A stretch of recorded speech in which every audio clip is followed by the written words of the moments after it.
कोकण हा शब्द ऐकला की आपल्यापैकी बहुतेकांच्या डोक्यात काय येतं? निळाशार समुद्र, पांढरी शुभ्र वाळू, नारळाच्या बागा आणि कदाचित गणपतीपुळेचं मंदिर. असंच काही माझ्या डोक्यात आहे. आपण कोकणाच्या एका अवाढव्य खजिन्याला फक्त वरवर स्पर्श करत होतो.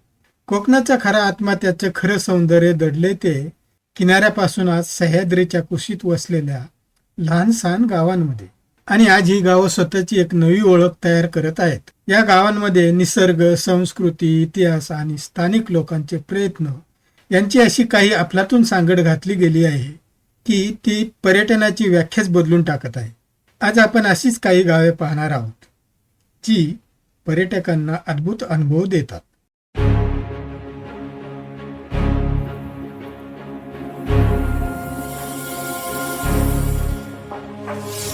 सुरुवात करूया त्या अनुभवापासून जो आपल्यापैकी अनेक जण शहरातल्या धावपळीमध्ये शोधत असतात. शांतता. कोकणात शिरगाव खोपी, जांभरुण, चिवळी अशी अनेक गावे आहेत जी हिरवळीने नटलेली आहेत. शिरगाव खोपी. खेड तालुक्यातील शिरगाव खोपी हे गाव नैसर्गिक सौंदर्य आणि ऐतिहासिक महत्वासाठी पर्यटकांचे आकर्षण बनलेले आहे. रघुवीर घाट. सह्याद्रीच्या कुशीत असलेला हा घाट विशेषतः पावसाळ्यात आणि हिवाळ्यात धुके आणि हिरवळीने नटलेला असतो. येथील सुंदर दरी आणि वाहणारे धुके पर्यटकांना एक अविस्मरणीय अनुभव देतात. पिंपळवाडी धरण.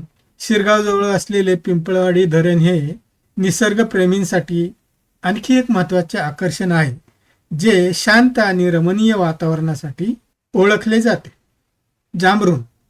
रत्नागिरीपासून 20 किलोमीटर गणपतीपुळे मार्गावर वसलेले जांभरुण हे एक लहानसे, शांत आणि निसर्गसंपन्न गाव आहे. हे गाव नारळ, आंबा, काजू आणि कोकमच्या बागांनी नटलेले आहे. येथील शांत वातावरण, पक्ष्यांच्या मधुर गाण्यांच्या साथीने नदींच्या लहरींचा आवाज पर्यटकांना निसर्गाच्या जवळ घेऊन जातो आणि एक अस्सल कोकणी अनुभव देतो. चिवळी हे गाव मला थोडं वेगळं वाटलं. चारी बाजूनी घनदाट जंगल, डोंगर आणि भात शेती हे पाहून एक वेगळा अनुभव येतो. आणि हा अनुभव केवळ डोळ्यांना सुकवणारा नाहीये. इथे शहरासारखी कनेक्टिव्हिटी नाही, सततची धावपळ नाही. इथे आहे तो फक्त निसर्गाचा आवाज, वाऱ्याने सळसळणारी झाडं, वाहत्या पाण्याचा खळखळाट आणि पक्ष्यांचा किलबिलाट. आई वाघेश्वरी देवीचं मंदिर हे या गावचं सांस्कृतिक केंद्रस्थान आहे. पण या देवळाच्या परिसरातून जेव्हा आपण आजूबाजूला पाहतो तेव्हा आंब्याच्या बागांमध्ये लपलेली छोटी छोटी कौलारू घरं दिसतात. हे दृश्य म्हणजे कोकणाच्या साधेपणाचं आणि निसर्गाच्या भव्यतेचं प्रतीक आहे. वेळास. अशा अनेक गावांमध्ये पर्यटन वाढलं की तिथली मूळ शांतता आणि साधेपणा हरवण्याचा धोका वाढेल का? हा खूप महत्वाचा प्रश्न आहे आणि याचे उत्तर आपले हे गाव म्हणजे वेळास. नाव ऐकताच कासव महोत्सव आठवला. कासवांची लहान लहान पिल्लं समुद्राकडे धावताना पाहण्याचा तो क्षण खरंच अद्भुत असतो. हे केवळ एका महोत्सवापुरतं मर्यादित नाहीये. वेळासचा कासव महोत्सव हा केवळ एक इव्हेंट नाहीये, ते एक यशस्वी कम्युनिटी लेड कन्झर्वेशन मॉडेल आहे. म्हणजे स्थानिकांनी एकत्र येऊन निसर्ग संवर्धनासाठी उभी केलेली एक चळवळ आहे. काही वर्षापूर्वीपर्यंत याच गावात कासवांची अंडी खाली जायची किंवा विकली जायची. पण जेव्हा सह्याद्री निसर्ग मित्र संस्थेने आणि स्थानिकांनी एकत्र येऊन या कासवांच्या संवर्धनाचे महत्त्व पटवून दिले तेव्हा चित्रच पालटलं आहे. या चळवळीने निसर्ग संवर्धनाला थेट स्थानिक अर्थकारणाशी जोडलं. कासव महोत्सव पाहण्यासाठी येणाऱ्या पर्यटकांमुळे गावात होमस्टेची संकल्पना रुजली. पर्यटकांना अस्सल कोकणी जेवण आणि संस्कृतीचा अनुभव मिळू लागला आणि त्यातून गावकऱ्यांना थेट आर्थिक फायदा होऊ लागला. जेव्हा लोकांना हे कळलं की कासवं जगली तर आपलं घर चालेल, तेव्हा ते स्वतः त्या अंड्यांचे रक्षक बनले. निसर्गाचं संरक्षण ही आता त्यांच्यासाठी केवळ एक भावनिक गोष्ट राहिली नाही, तर ती त्यांची आर्थिक गरज बनलेली आहे. निसर्ग आणि स्थानिक राजकारण यांची सांगडच या महोत्सवाचं खरं यश आहे. एका छोट्याशा गावाने कासव संवर्धनाला जागतिक पातळीवर नेऊन ठेवलं. ही खरंच खूप मोठी गोष्ट आहे. अंजारले.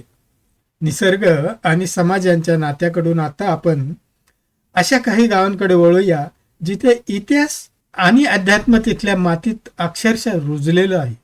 दापोली जवळचं अंजराले हे एक असंच गाव आहे. इथे स्वच्छ समुद्रकिनारा आहे आणि कड्यावरचा गणपती हे प्रसिद्ध मंदिर आहे. तिथे येणाऱ्या पर्यटकांच्या प्रकारात काही फरक दिसतो का?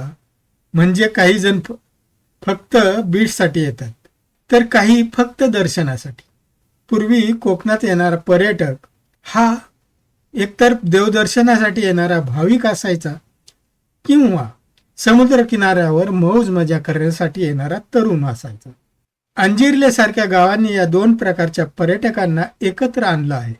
कड्यावरचा गणपती हे नावाप्रमाणेच एक उंच कड्यावर आहे. त्यामुळे तिथे गेल्यावर केवळ आध्यात्मिक शांती मिळत नाही, तर तिथून दिसणाऱ्या समुद्राचं आणि आजूबाजूच्या परिसराचं दृश्य इतकं सुंदर दिसतं की ते एक अप्रतिम व्ह्यू पॉइंट बनतात. पर्यटक दर्शनानंतर निसर्ग अनुभवतो आणि निसर्गप्रेमी दर्शनाचा लाभ घेतो. अध्यात्म आणि निसर्ग पर्यटन हे एकमेकांना पूरक कसे ठरू शकतात याचे हे उत्तम उदाहरण. मसुरे. अध्यात्माला जेव्हा परंपरेची आणि संस्कृतीची जोड मिळते तेव्हा त्याचं स्वरूप आणखी भव्य होतं. मालवण जवळच्या मसुरेवाडीतील आंगणेवाडीच्या भराडी देवीची जत्रा. या 1.5 दिवसाच्या जत्रेला लाखो लोक येतात. आंगणेवाडीची जत्रा ही केवळ एक धार्मिक यात्रा नाही, तो एक प्रचंड मोठा सामाजिक आर्थिक सोहळा आहे. विचार करा, एका लहानशा वाडीत 1.5 दिवसासाठी 10 ते 15 लाख लोक एकत्र येतात. या काळात तिथे होणारी आर्थिक उलाढाल कोट्यावधी रुपयाची असते. पण या पलीकडे जाऊन या जत्रेने मसुरे गावाला एक वेगळीच ओळख करून दिली आहे. मसुरेला फक्त जत्रेचीच ओळख नाही आहे, इथे इतिहासाच्या पाऊलखुणाही जपलेल्या दिसतात. इथे असणारे किल्ले आज जरी थोडे दुर्लक्षित असले तरी ते आपल्याला सांगतात की या प्रदेशाला किती मोठा सामरिक आणि ऐतिहासिक वारसा लाभला आहे. त्यामुळे मसुरे केवळ एक गाव राहत नाही, तर ते कोकणच्या संस्कृती आणि ऐतिहासिक श्रीमंतीचे प्रतीक बनतं. बालावन. चला, हा इतिहासाचा धागा पकडूनच आपण सिंधुदुर्गातल्या बालावल गावाकडे जाऊया. 14व्या शतकातलं लक्ष्मीनारायण मंदिर, त्यालाच लागून असलेला तळ, करील नदीला नौकाविहार आणि कोपीच्या डोंगरातून येणारा प्रतिध्वनी, हे सगळे एखाद्या काल्पनिक कथेसारखं वाटतं. इथे इतिहास संग्रहालयात बंदिस्त नाहीये, तो निसर्गाच्या सानिध्यात जिवंत आहे.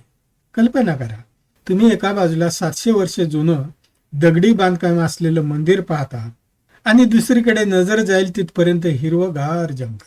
जणू काही काळच थांबला इथं. मंदिराच्या तळ्यात दिसणारे मंदिराचे प्रतिबिंब आणि आजूबाजूची शांतता एक वेगळाच गूढ अनुभव देते. इतिहास आणि निसर्ग असे एकत्र हातात हात घालून नांदतानाचं दृश्य खरंच खूप दुर्मिळ आहे. ही वालावल सारखी गावं आपल्याला शिकवतात की वारसा जतन करणं म्हणजे फक्त जुन्या वास्तूंची डागडुजी करणं नाही, तर त्या वास्तूच्या आजूबाजूचे नैसर्गिक वातावरण जपणंही तितकंच महत्वाचं आहे. माचळ.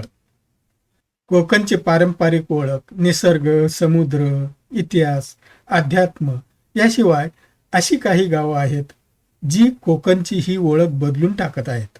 पाहूया लांजा तालुक्यातील माचळ.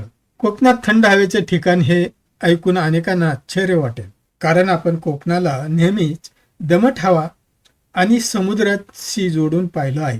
पण माचळ हे सह्याद्रीच्या पठारावर तब्बल 4000 फूट उंचीवर वसलेलं आहे.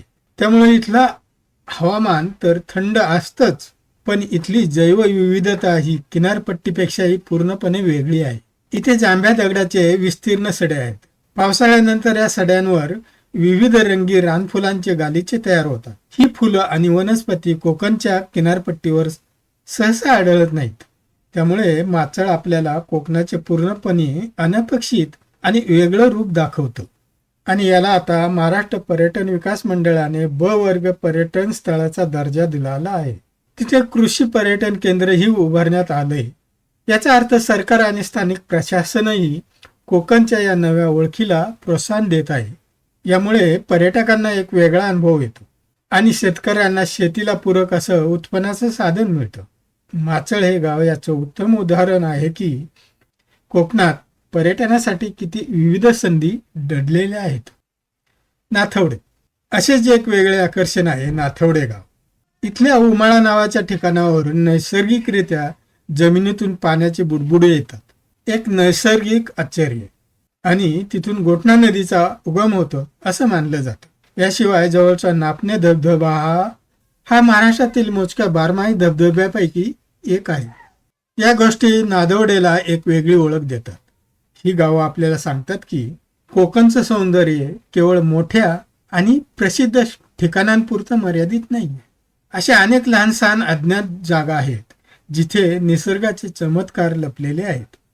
मग या गावांचं मूळ सौंदर्य, तिथली असल संस्कृती आणि सगळ्यात महत्त्वाचं म्हणजे तिथली शांतता, या सगळ्याला धक्का न लावता पर्यटनाचा विकास कसा साधता येईल, ही तारेवरची कसरत ही गावं कशी करणार, हा विचार करण्यासारखा मुद्दा आहे.